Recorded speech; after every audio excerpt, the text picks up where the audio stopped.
Sur la route mondiale numéro 1, ou la route sans frontières, au départ de Cahors, nous pouvons visiter deux musées.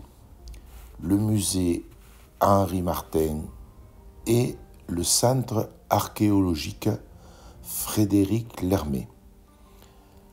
Une idée de voyage solaire pour baliser cette route mondiale sera réalisée en avril 2024.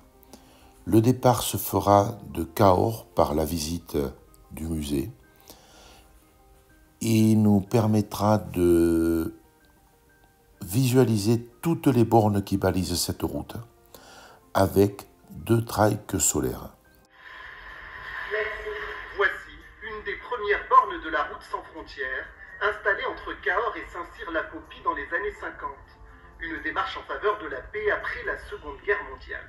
Ici est résumé dans cette borne un mouvement mondial. Le mouvement des citoyens du monde. De ce côté, on a Cahors, Paris, New York, mais de l'autre côté, on a Moscou. New York et Moscou sur la même borne au moment de la guerre froide. C'est dire quelle était l'ambition de réunir le monde. En 80, un soir, un agriculteur est venu me trouver. Il me dit, je sais pas, je laboure mon chat, il y a des vases partout. Il pleuvait, j'ai dit, j'irai voir demain, des vases partout, c'est pas possible. Et effectivement, le lendemain, je suis allé, avec sa charrue, il avait éventré 5 tombes, et il nous voyait 25-30 vases par tombe. Donc sur 1000 mètres carrés, il y avait des vases étalés partout. C'est là qu'on a décidé d'organiser un chantier de fouilles, qui a duré de 81 à 86, et qui a permis de fouiller 228 tombes, c'est-à-dire des centaines et centaines de vases. Sur le Larzac, tout ce qui est trouvé ici vient du COS ou des contreforts du Larzac.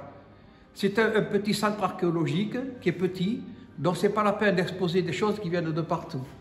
Voyez. Alors tout ce que vous voyez là vient du COS. Alors, on n'a que de l'époque jurassique. Là, nous avons exposé toutes les orchidées qu'on peut trouver sur le Larzac.